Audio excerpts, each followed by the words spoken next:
What you are about. At St. Cloud State University, athletics are more than just games. They're an essential part of the Husky experience. From D1 hockey games to championship-winning wrestling, volleyball, and more, there's Husky pride in every corner of campus. Whether you're on the field, in the stands, or cheering from the student section, you're a part of something big. And the best part? SCSU is close to home, affordable, and packed with community that's got your back, in class and on the court. Come see what it means to be a Husky. Schedule your campus tour today at St. Cloud State University, the home of the Huskies.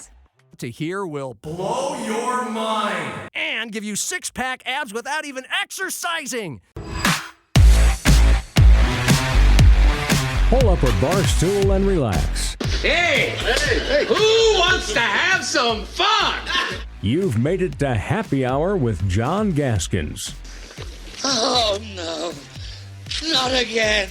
Get ready for entertaining local and regional sports talk that will change your life. Or not. And by the way, when you're telling these little stories, here's a good idea. Have a point. It makes it so much more interesting for the listener.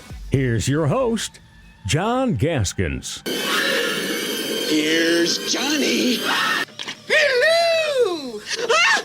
I'm back, baby! I'm back!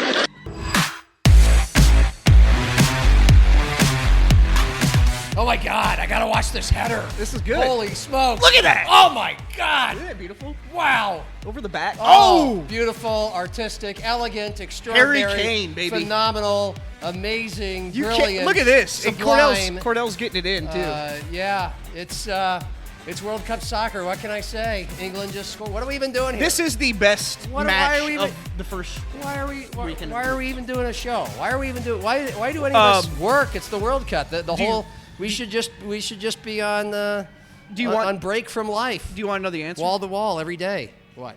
Well, why we're here? Yeah. It's because you decided we were going to move it up a day. That is true. Hi, Trent. I do it, John. It's Trent Singer. It's Thirsty Thursday, moved up a day to Wednesday. But before we... Whiskey Wednesday. Before we watch this... Well, not really, because they don't have whiskey. At the Orion Pub here in downtown Sioux Falls, they just have Miller High Life Pony Keg. Well, it's not a pony keg. It's a pony... That's why we love it, John. Bottle. And you're going with, once again, the Lagunitas Hoppy Refresher. Yep. Went a little overboard. Non-alcoholic drink. Well, yeah, I was going to say, had we not opened with that banger of a World Cup goal, which it's just coming out of their ears right now. I walked 2-1, in England. 5 minutes ago, and you were genuflecting over a Croatian goal. Yeah. This is a good game. I would have opened the show with, oh, my God, it's a miracle. Trent is here. He's recovered. He's been released from jail after being arrested for belligerent behavior at Buffalo Wild Wings the other night. Taking Cotton Eye Joe to a whole nother level. Cotton Eye Joe. Yeah, just ripping that shirt off and twirling it around. I will say, dropping the jaws of all the fellow customers at Buffalo Wild Wings. And then when you got on top of the bar and danced around and then did upside down keg stands, that was kind of... And then took your pants off. That was just they had about enough of you. It wasn't the alcohol that did it for me, though. It was those mango habanero wings. Well, yeah, that and all the World Cup goals. We were just having a good time shooting the breeze. Our first annual Sioux Falls Live end of year sports dude bash. Sports dude bash. Me and Trent and Cordell and Matt Zimmer, the boss, and Zach Borg, and we couldn't get through a sentence talking to one another. I mean, we're sports guys who work in the media, so we're interrupting each other all the time anyway. But we couldn't get through one sentence without Trent going, "Oh my God!" That was a great game. Because there was another goal. Which one was that? I forget. Was Iran and yeah. Oh, I can't remember who they're playing right now. That's okay. It's all right. Well, so don't let our local sports talk get in the way of your World Cup viewing here today. I won't. At Orion. It's, by the way, and you were here for the Team USA game. It was awesome. Yeah? It was a really cool environment here, and ran into sitting at the bar, and as you do at Orion, you meet somebody new every time. Absolutely. And two gentlemen were sitting next. I was with my wife. Two gentlemen sat next to me, and started chatting it up with them, and come to find out they were former USF football players. That was really cool. Yeah, you made some new friends. Isn't that great? Yes. And like I said with Zim the other day, whether it's here downtown, and really, if you're going to be downtown and you want to catch some World Cup soccer as part of your downtown going out experience, this is the place. They're going to have the World Cup games on, whether USA is playing or not. They're going to have almost every Twins game on the television as well. They got great tunes playing. So Friday they play at noon. They do. And I'm trying to decide. It's at 2. No, I think it's at noon. It's at 2. Cordell, you be the judge. Yeah, why don't you look at? Can you confirm that for me? They're playing. Is Thank it 2, you. really? It's at 2. I win. God. You owe me another High Life pony. All right. Well, what? But I'm trying to decide. Should I go here, Craven? Yeah. Wife's off work. It's Juneteenth. She's off for that day, and we're gonna go out and watch the game somewhere. There is no bad answer. There really is. There is no bad. It was answer awesome here. I mean, it wasn't like an official watch party or anything, but no. But I mean, this is a smaller bar, so this is wonderful. Like Vikings Sunday morning games. You think, are there going to really be 50 people showing up for a Vikings 8 a.m. game? Yes. Yeah. At Orion there is. Sure, with potluck breakfast. Yes. Twins opening day, there's always kind of a potluck thing, and of course the Timberwolves watch parties. So if it's a big sporting event, that's a great gathering place for community. Yep. It's going to happen downtown here at the Orion. Now, as we mentioned last week, Craven over on 69th and Louise, they have the American Outlaws. Official watch parties. They got a lot of space. Hundreds of people will be there. Well, I don't know, dozens at least. Yeah. And indoor, outdoor, get there early. Like, that's really the hot spot. I might do great. If you're in the hood, like for me, I was thinking go down to Craven for a little bit and then come back here, and then I could walk home. Right. Yes. You know? Okay. See, so maybe you want to do it? We could do a little tour of the city. Should we do it together? You and I could do a tour of the city, and we could do that. My wife will be tagging along, but yeah. Okay. Well, I don't know if she likes me or not, so I guess we'll have to decide. You. Okay. Yeah, she kind of gave me a look that one time in the Augustana hockey beer line, but that's maybe had nothing to do with me. Right. Well, hey, I'm not the one that picked him up from jail, so I'm not the one to be mad at with that one. It's your fault you're doing Cotton Eye Joe and taking your pants off at Buffalo Wild Wings. Signed up for it almost 2 years ago. She signed up for that. So. Well, we have a fun show today after we get through stuff like Summit League tournament and the Summit League period. Sticking with the Midco streaming and the CBS Sports Network. Hotly controversial, I think, thing amongst the fans of the Jackrabbits and Coyotes.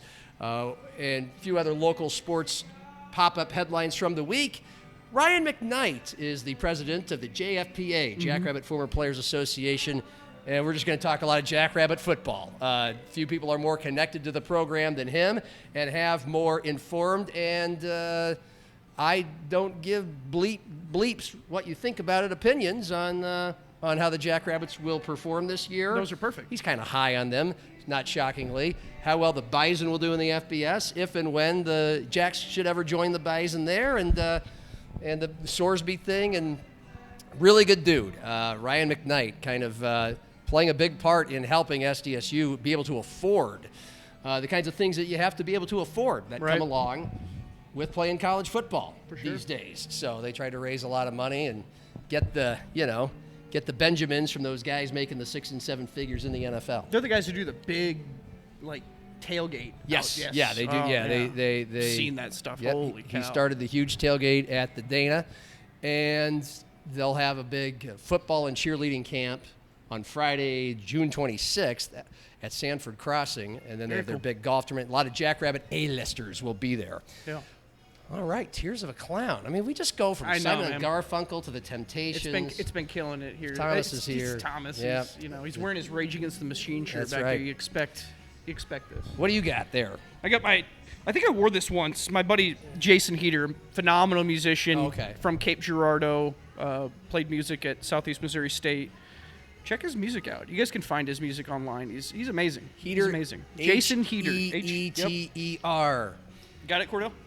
You know, if I go to one of his shows, you know what I'm going to yell out at some point between songs? Come on, Jason. Give him the heater. And I've got Canaries. Jose Cuervo. No, it's a Corona. Corona. It's a Corona-style Canaries shirt. Thank you. I've worn it before. We don't need to pay too much What's funny is I used to go see Heater live, and I would stand in the back. Yeah. And one time I went back and visited. I used to always do this, and so he'd always know that I was there watching him. But one time I came back and visited, he didn't know I was back in Cape. And he's playing a show at the Rude Dog and finishes the song, and from the back of the bar I just shout, "Hell yeah! Hell yeah, man!" Just a thick Southern drawl, and he stops and he goes, "All right, we're gonna take a break." And he took a break to come give me a hug and say hi, and he just knew I was there. Oh, that's It was nice. my way of letting him know I was there. By the way, every week with Trent, Thirsty Thursday, in this case Wednesday, you have to have at least one translation from his former stops in life. Cape Girardeau. So the Cape would be Cape Girardeau, Missouri. Cape Girardeau, There Missouri, you go. Southeast Missouri State. Yep. Okay. My fault. It's all right, buddy. It's okay. Why don't you just watch some soccer? I'll take I am. it. Yeah, I know you are. I don't think a lot of Jackrabbit and Coyote fans are happy about how they will be consuming their Summit League basketball this year. Oh, they're never happy. That's true. They're going to consume it anyway, and I think a lot of people who are complaining the last 24 hours since we heard of the new streaming and TV deal that the league agreed to, that they're probably just, they'll bite the bullet anyway. Mm-hmm. But in case you didn't hear, last 3 seasons, you'd be able to stream every Summit League game. They call it the Summit League Network, but it's the carrier is Midco Sports. Yep. And Midco Sports Plus, if you want to, your laptop, your phone, your television, if you're able to swing that. The same way you can get the Midwest Sports Plus app and enjoy our program here on Happy Hour and a lot of high school games on Midwest Sports Plus.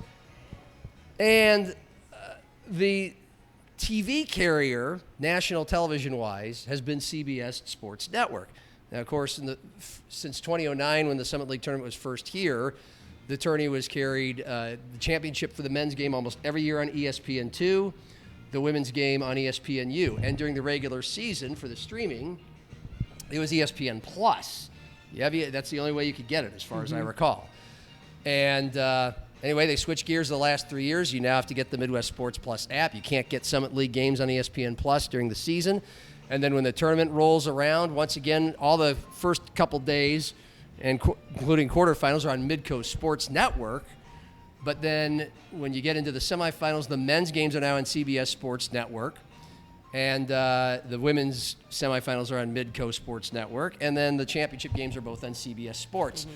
You get more nationally televised games, but you get it on a less popular carrier and brand in the new way, the new deal. And the last couple of years, they've added in several, and they're going to say in this new stretch, 7 to 9 regular season games on CBS Sports Network. So basically, everything remains status quo. It was, by the way, according to John Schemmel, the USD Athletic Director, a 7-0-1 vote amongst the Summit League presidents.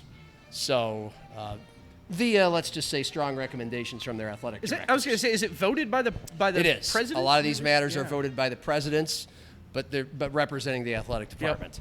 So anyway, that's the deal. What's the one? 7-0-1? What, somebody abstained? Somebody didn't vote. Yeah, just abstained. Yeah.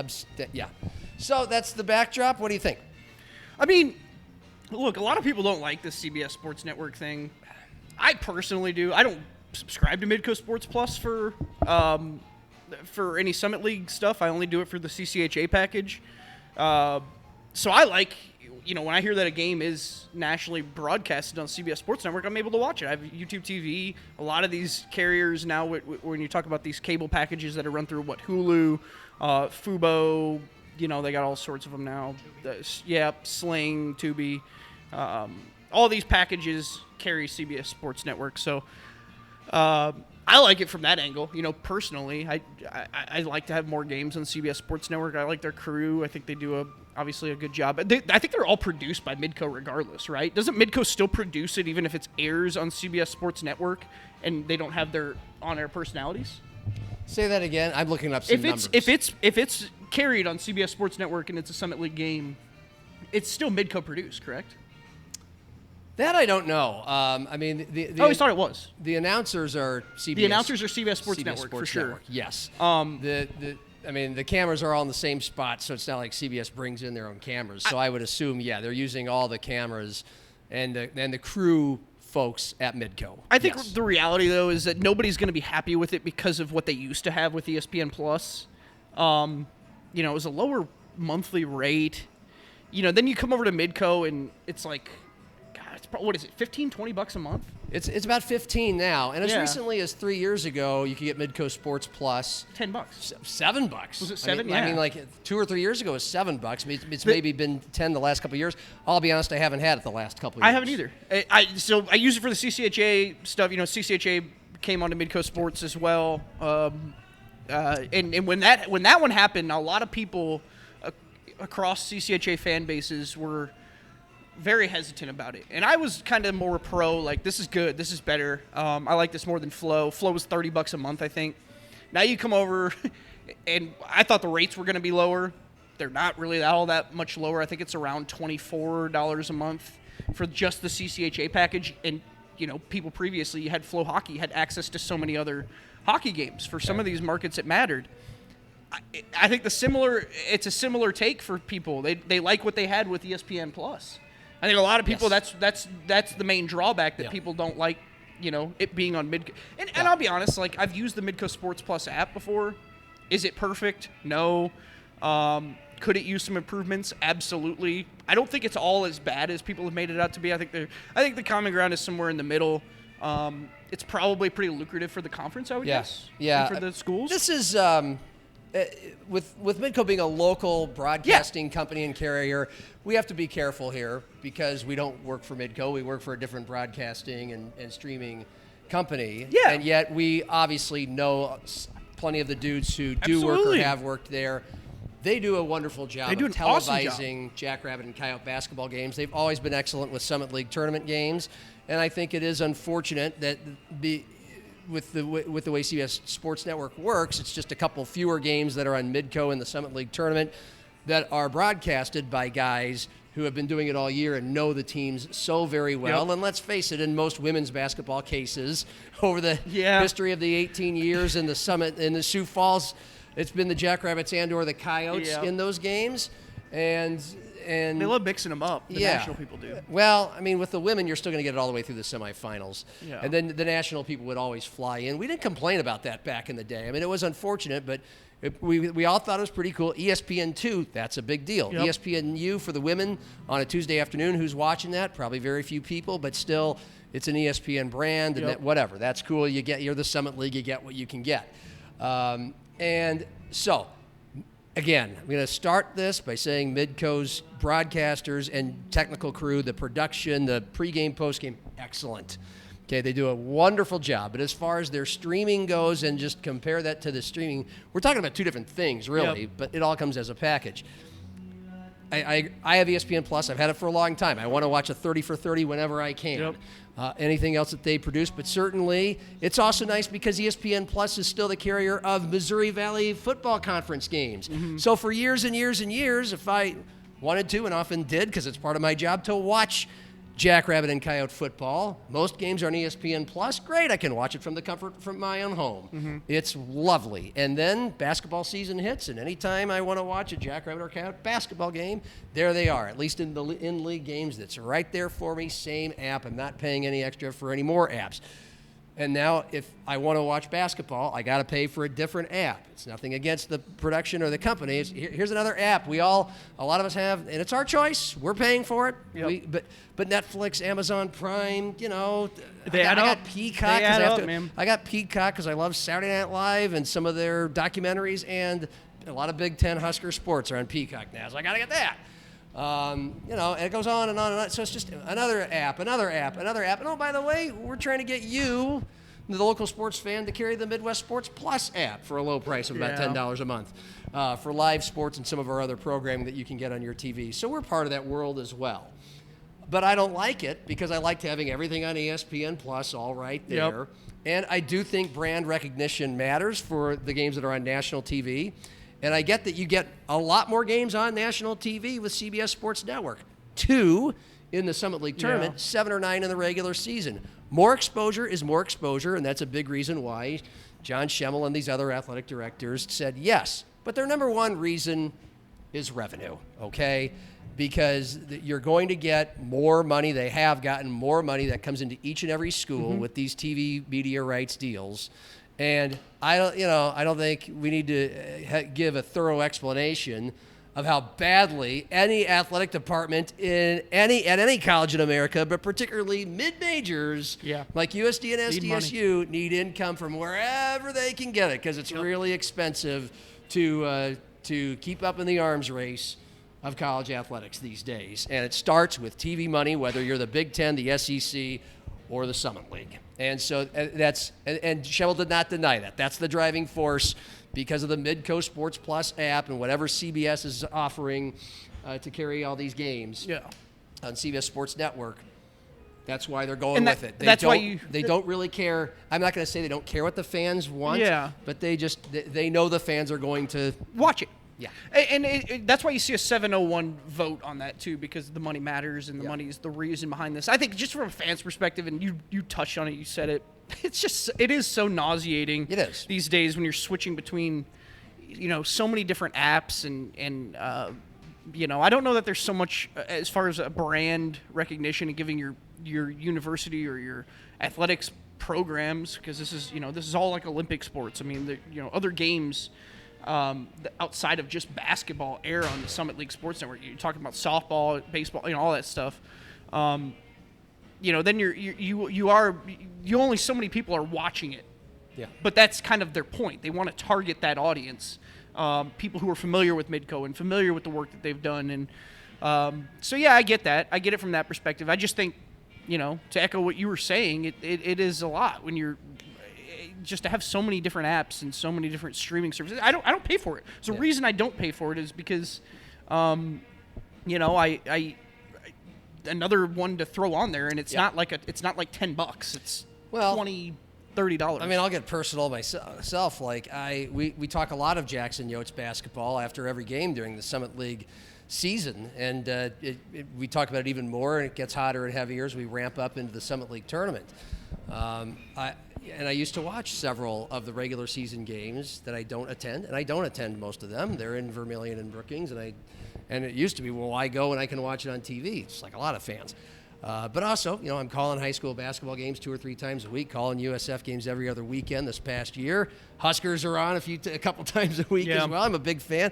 So I guess if I can't watch these games live or flip back from the Jacks game to the Huskers game, if I'm actually at home and not working on that winter's day or evening, I'll watch the highlights the next day. I'll read about it the next day. I wonder how much. I'll listen. By the way, I should mention this, and this happens quite often. Check the score, no matter what I'm doing. Yeah. And if I'm there and present and able to do it, flip on the old radio or the webcast and listen to Tyler Merriam and John Thir call the end of these games, and they're terrific at it. Mm-hmm. And I'm an old school radio guy that likes to hear the guy paint the picture anyway. So I do all that instead of get another app to add on to my life for $15 a month, when I know I'm not going to be using that app for 9 of the months a year. I don't think it's any secret, though, too, what Midco has moved towards, right? This has been kind of their bread and butter now, right? They want to focus strictly on these college programs, and they get money from streaming, and we all know they've been cutting costs for paying broadcasters full time. All I'm saying is you know that they were 100% all in on trying to get this through, and so kudos to them for that for sure. And I think people know what Midco is around here too, right? Like there's something to that, and I think these universities acknowledge that too, and knowing that people are familiarized. You nailed it. In fact, I just want to read some of the exact words John Schemmel texted me today. He said because he encouraged his president, Sheila Gestring, to vote yes on USD's behalf. It's a combination of priorities between revenue, national exposure, protecting local and regional partnerships. Yeah. I think it's part of the deal. 3 years ago, they decided to break away from ESPN because there was more that Midco and CBS could offer, which was more national games on television and more revenue stream. And so if that's going well, which obviously it has, especially financially, then you keep it because you like the people you're working with and you think they do a good job and you reward them with another contract. He does not argue that revenue is the driving force. ESPN inarguably provides the most convenient exposure but offers zero revenue. Zero revenue, according to John. Limited national linear broadcasts and ratings on ESPN Plus and mid-major basketball games, they're very low.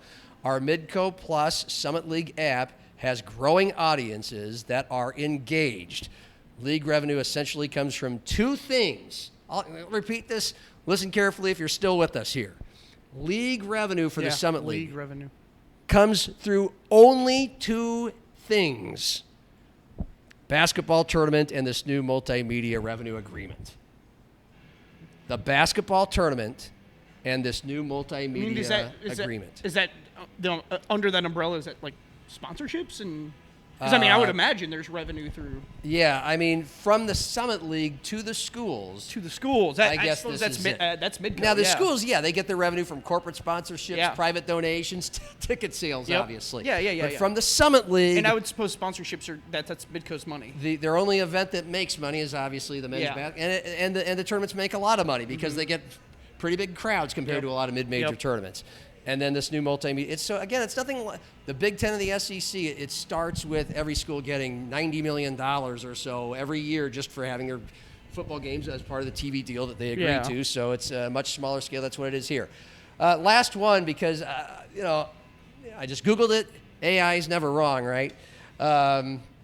To figure out how many people are seeing, when it comes to the CBS Sports Network national exposure. Because whenever I talk to Matt Zimmer about this, he goes, nobody has CBS Sports Network. And you and I I mentioned that to you today. I'm like, I do. It's the only way I'm able to watch them. Now, neither of us, I'm sure it's carried on Midco if you still get old-fashioned cable. It would be. But linear channels. It's been a long time since I have subscribed to a cable system, but that would be in the old days, CBS Sports Network would be in a bonus sports package that you pay an extra, $10 a month for, which is like getting an app, basically, but you got a bunch of different channels. NBC Sports, just the add-ons. I don't know if that's the case now. But you have YouTube TV and you got it. Yep. I have Hulu, and I've had for years. It has CBS Sports Network. And Cordell, what's your case? No CBS Sports Network that you were able to consume?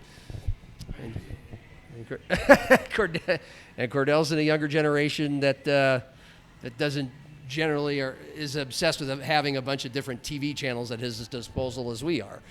But, okay, so according to my Google search, exact subscriber numbers for CBS Sports Network are not publicly released by Paramount, but the 24-hour cable channel has an estimated audience reach of over 11 million viewers in the United States. It is historically available in approximately 61 million traditional pay TV households. Okay? Meanwhile, ESPN2, that carries the men's championship game, approximately 70 million pay TV households. So that's only 9 million more, which really surprises me. And I'm not so sure I believe it. You would think ESPN2 is a lot more readily available, at least on basic packages. It's so hard to determine now. And then ESPNU, for that matter, is available in approximately 45 to 54 million U.S. households. Well, you don't even know, too. So according to this search, CBS Sports Network has more than ESPNU, which means that's more available viewers conceivably for the women's championship game. But I don't know. Some of these packages, too, like with they change. Like with YouTube TV, it'll change. Yeah. Sometimes it'll drop a certain channel, but I've always had CBS Sports Network, and so I don't know. Again, you're using. Yeah. And on the other side of his mouth, a point that Zimmer has brought up is, what is national TV anymore? Because there's so many NFL games are now on Netflix, Amazon Prime. The bread and butter is still on CBS, NBC, or Fox, and whatever. But in a world where far more people don't have basic cable like we used to, what is national TV? We're all consuming what we want, and we just pick and choose the apps that we want, and that's how we watch sports anymore. So that would make the case for CBS Sports Network, because if that's the case, if you're a Summit League viewer, you're going to find it, no matter what. But again, I go back to league exposure means hopefully this helps recruiting for each and every school that is involved in these games, not only in the Summit League tournament, but in the regular season. Yep. Are there a bunch of people watching CBS Sports Network Summit League basketball games? That no. typically wouldn't? No, there aren't, but they pop on, and I also make the case about sports bars for what it's worth. The average sports bar you go into, they're going to have, it depends on what games are on, what time of the year it is, and all that. There's always going to be one or two TVs that are going to have CBS Sports Network on in general, unless it's an NFL Sunday, and every, Correct, yeah. You know what I mean? And every TV's going to have an NFL game on. So I think it's more common than some people give it credit for. Yeah. And I will say this, they do a good job. I mean, I like their broadcasters. Missy Heydrich crushes it. Yeah. I don't remember the names of the guys who called the men's games, but I thought they did a very good job. It looks good on TV. It doesn't feel like public. It feels like CBS. It doesn't feel like public access or anything like that. They do a good job of the broadcast too. I've noticed no difference between the production value or the announcer quality from the folks who did it for ESPN and ESPNU at CBS Sports Network. So, yeah. I guess we've killed that topic. Yeah,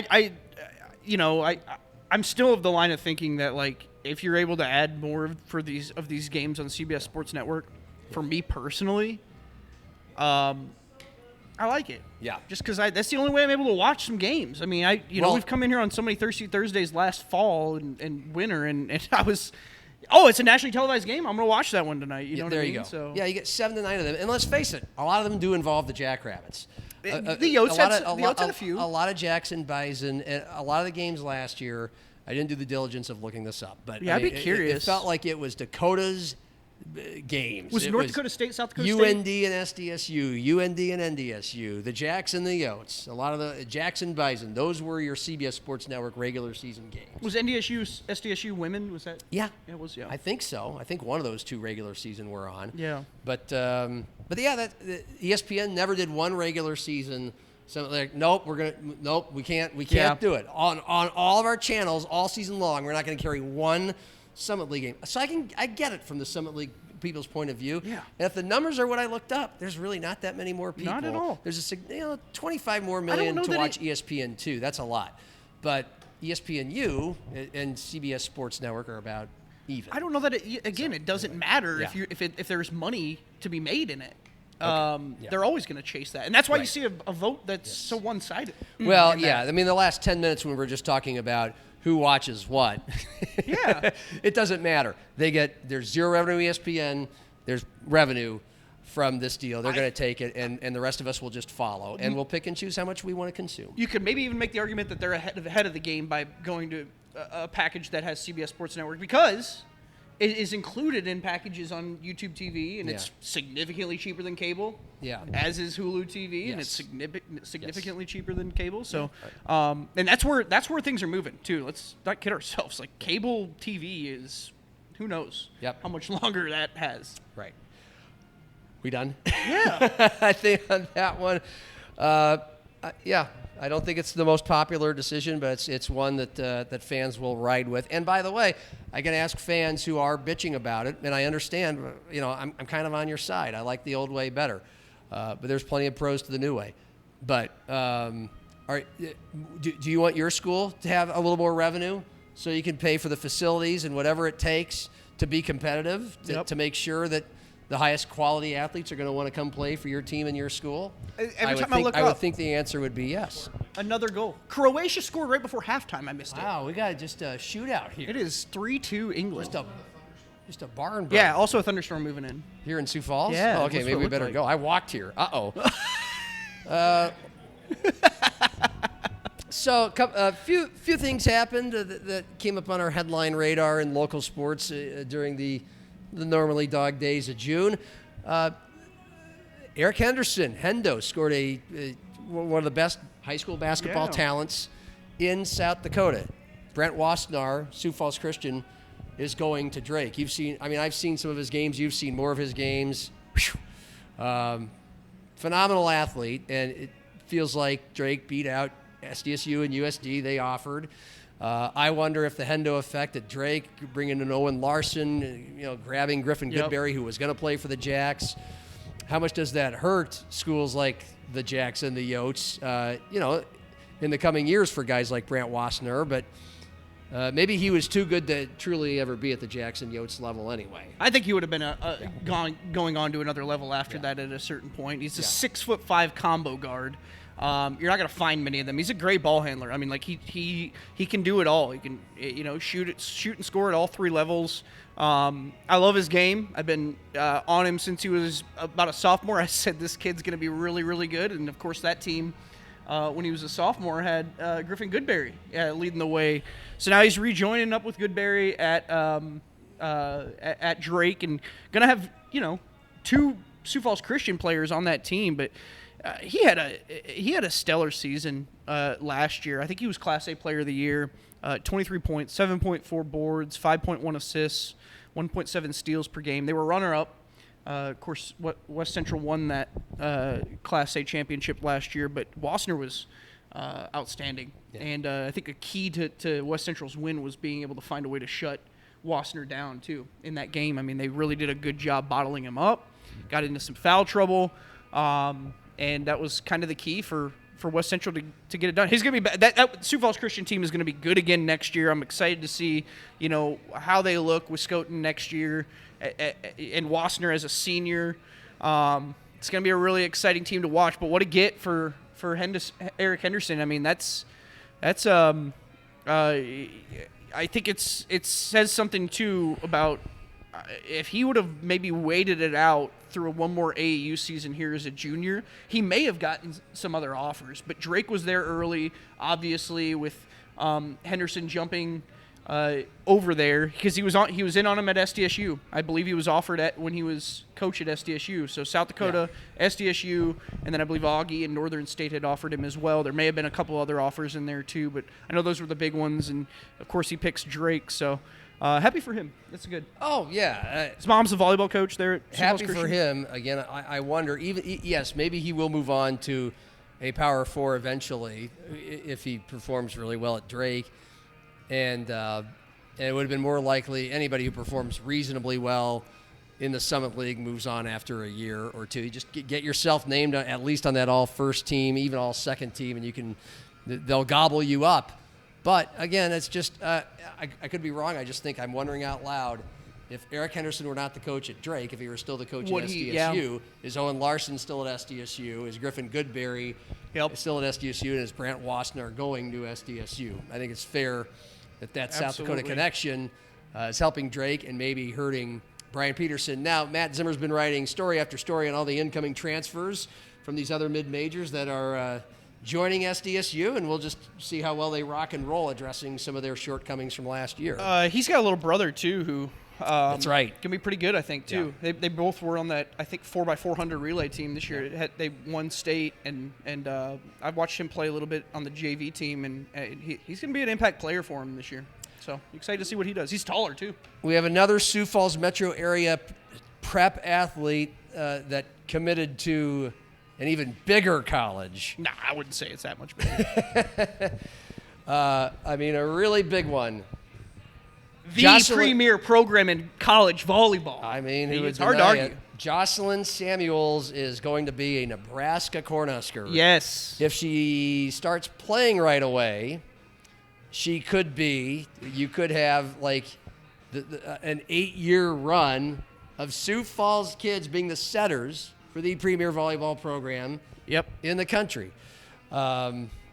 It's crazy, but it also makes sense. We're not far. It's basically an in-state team, and that's how good Jocelyn Samuels is. She's apparently Bergen Riley good. Yeah, it's really interesting because I interviewed Bergen when I worked for JWS. Was living here in Sioux Falls, and I'm going through my volleyball rankings during the fall, and of course, I stumble across a Sioux Falls player who's number 5 in the country overall recruit. And so I'm like, I got to do a story on this girl. So I did a story on Bergen. Obviously, her older sister, I think, played at SDSU. Was that right? I mean, her older sister started at North Dakota State. Yeah, started at North Dakota State, transferred to SDSU. And then went to Illinois or one of the other. Yeah, she's at Illinois in the middle, for sure. So it was in the blood there. I will say this. I think Jocelyn may be a more true setter than Bergen. She is number 4 overall prospect by Prep Dig right now. and she's just a junior. This was Monday was the first day that 2028 kids could announce their commitments, and so she was amongst that class. I know Nebraska had another top 5 recruit, somebody out of Milford, who they also had in that class. So a hell of a haul for that program there just on Monday. But she was 4-time state champion there at Harrisburg. They've won 4 straight. I think she's been a part since her 8th grade years, so she's won 3 of them. She's 6'2", plays for Kairos, which is where Bergen played as well. Bergen was a little bit of an all-around player, though, in high school. Yeah. Jocelyn is. She hit she hit over 400, which is super impressive. A lot of setters can do that it's too. Like because batting 700. Or yeah, something. and a lot of setters are able to do that just because they're not expected. A lot of defenses aren't expecting it. But she can kind of do a little bit of everything too. But 1,050 assists in one season for a team that went 35-2 was top 10 nationally. That Harrisburg team was a juggernaut last year, and she was literally right at the center of it. I think you could ask her coach, Renee Cossette, if she is the most instrumental part of that offense, and it all runs through her. Every point pretty much runs through her. She had 93 kills, 58 blocks, 35 aces, 166 digs, so she can get it done defensively too. And like I said, a .412 hitting percentage, averaged 10.4 assists per set. And that team did not lose many sets at all. I think they lost maybe 3 all season against in-state competition. Their only 2 losses were out in California or Vegas in that tournament that they went to. And they also beat some premier and teams. They beat one of the best teams in the country in that tournament. Yeah. So, that program continues to churn out talent, and it is really cool to see a program like Nebraska. You could possibly have a full-on lineage. I mean, Bergen wasn't just Big Ten setter of the year; she was player of the year last year in that conference. They were undefeated, correct, in the regular season? Yeah, they were. Yes, they were 30. They were undefeated all the way until their first loss of the season in the Elite Eight. The regional final, they got upset at home by Texas A&M, the eventual national champion. They were 33-1 in Danny Busboom Kelly's first year, replacing John Cook, who in his last 2 years went 33-2 and 33-3, finishing runner-up and in the Final Four. The Huskers have reached the Final Four in 3 of the last 5 years, and again, we're number 1 in the country all year until that shocking upset loss. It's a program that's won 5 national championships and goes to the Final Four on average about once every 3 years, and blows the rest of the nation away in attendance. They get a sellout of 8,500 every game. So there's no better place in the country to play college volleyball, and we could have 2 Sioux Falls area setters. Really cool. Going to Nebraska. It's a really back cool. to back. I mean, they're going to Nebraska, yes. Playing and starting for Nebraska, yes, because the Bergen Riley was also about number 4 overall prospect in the country. Started really early on there too. She went right. I mean, she jumped right into it. She was All-American her first year, and she was Big Ten. She was the first freshman to ever be Big Ten setter of the year. If you've ever talked with Bergen, you get it. If you ever talk with Jocelyn, you get it. Yep. As a sophomore, one of the better interviews I've interviewed, or people I've interviewed who are sophomores, because sometimes they can be a little, they're younger. Yeah. And she's outstanding interview and totally can see a future for her. There's some other, Del Rapids has I believe it's Jack Henry's younger sister is going to Oregon. Oh, wow. And so there's some really good Division I talent. Volleyball's a great hotbed around here. It's a testament to how much, every sport seems to be elevating the last 10, 20 years in this town, getting more and more Power 4 level prospects developed and going not just from a mid-major to a Power 4, but straight to a Power 4. We talk about the Canaries getting more local products from Augie and USF, and that's because those programs have elevated because there's just more training, there's more coaching that you can get, and more playing with club sports year-round. Mm-hmm. Okay. By the way, if you missed it, our chat with Bergen Riley about a year ago, Google that, Happy Hour, Bergen Riley, and you'll understand what an impressive young lady she is, and very illuminating on college life and volleyball life, a little bit on NIL life for a volleyball player. I don't know if you got into it. I remember when I interviewed Bergen, kind of talking about I remember her going into detail about how when COVID hit, she couldn't play. Yeah. Right? And that was like a really critical time. I think it was like over her sophomore year in high school. You know, your recruiting is getting heavy, picking up around then, everything. And she couldn't play. So she literally would just play with her sister or against a wall. Yeah. And like, wow, what an awesome person to get to just hit the ball. Lucky for her. Yeah. I had to feel like solitary confinement when she was alone half the time. Yeah. That was life back then. It was. A couple more little notes before we head on our way out. Augustana volleyball coach Jennifer Jacobs steps down. This is a weird time of the year to leave a job, especially for a fall sport. She's going into the private sector. I don't think we know immediately what that job is. She does go by Dr. Jennifer Jacobs, so that might be a hint. I don't know. And we'll see. Jen's awesome. Happy for her to find a good opportunity. And this is outside of coaching. Yep, outside of coaching. Her husband, Scott, works there at Augustana, too, runs their MSAL program, Scott Schmidt. That's right. Yeah. I've met him at a Canaries game. Good He's guy. Awesome. Yes. Great guy. And they've got kids. And, it's just, God, we just had this chat on Monday about Division II athletics and how it's a labor of love these days. And, it's not easy. It's not easy sometimes, and I know it puts Augie in a tough spot at this time of the year, but happy for her to go find something and a new passion maybe to pursue. Yeah, she was. You had it here. 130 and 101 in her 9 seasons. 130 and 103. Yeah, Fifth place finish, best finish.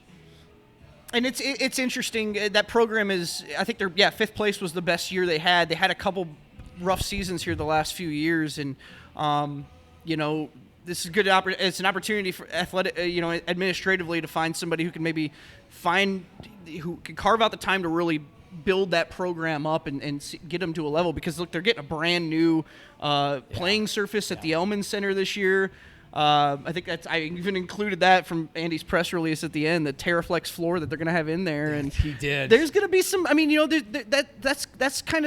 that's a good selling point to find somebody and maybe to take that program to another level. I don't know at this time of the year. I don't know how good of a hire you're going to be able to find. It's really tough right now. You may have to go the interim route. We'll see what they do, but look from within. Keep as many kids on the roster as you can. Yeah, there is no portal opening for D2. There is no portal. Yep. Okay, why? I don't know. That's stupid. Kind of wondered that as well. If you can let Division I kids transfer when a coach leaves, why do you hold Division II kids hostage?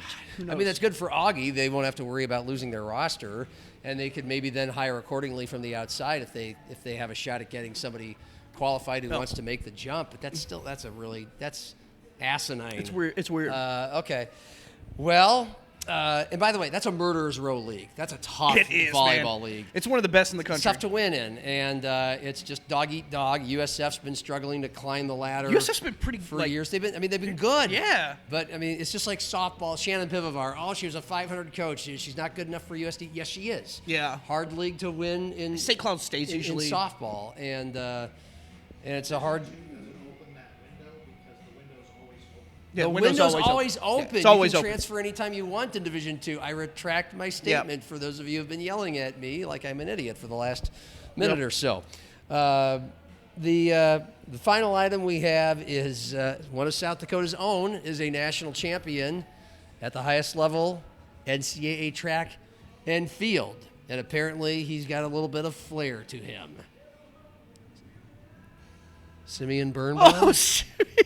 You wrote the story? Well, I got confused there for a second because you said Mel. I was thinking Anna Willis first. She finished third in the pole vault. Oh, okay. And you got me confused there. Yeah, Simeon Birnbaum. I wrote a little bit of a Rapid City kid who's at Oregon. Rapid City Stevens graduate, now at Oregon. You should check out the Nate Brown show clip from yesterday. You asked him about Olympic aspirations. Do we have that? And he told him to buy the tickets. Okay. You should find that, pull that, play that, because that is really good. So I got to ask you this because it's a ways away, but it's coming, and people always ask me, you think Simeon Birnbaum, we got listeners that have asked me, well, what does he think about the Olympics? So when I say the Olympics, what do you say? I say book your tickets. LA 2028. I like That's what that. I'm gonna say.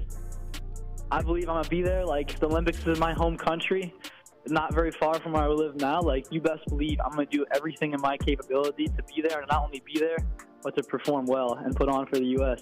Okay.